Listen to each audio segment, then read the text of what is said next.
Dili lamang mga PUJ driver sa Davao City ang nalipay, kundi lakip na ang ilang mga pamilya human madawat ang 5,000 pesos nga fuel subsidy gikan sa Department of Social Welfare and Development 11 atol sa payout sa Adlaw Public Market ning Dakbayan. Sa unang adlaw sa payout, makita ang kalipay sa mga asawa nga mikuyog sila mga bana sa Manny Perli nga 5 ka bulan na nga buntis. Kinsa nagkanayon nga dako kini og ikatabang sa ilang pamilya. Kayo kay napil siya sa tawa ay sa text.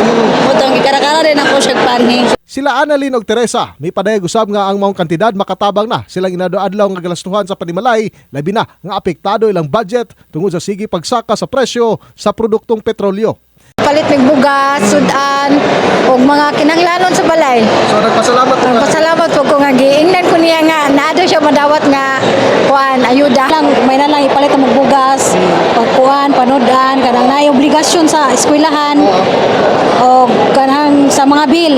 Gilauman nga makadawat og text notification ang dugang nga mga driver alang silang payout schedules nga magsugod karong Abril 28 hangtod Abril 30, 2026 ug sa Mayo 5 hangtod 7, 2026 din sa kinitibukan nasa kapin 6,000 ka mga PUJ driver sa Dakbayan ang target nga makadawat sa mong ayuda gikan sa gobyerno.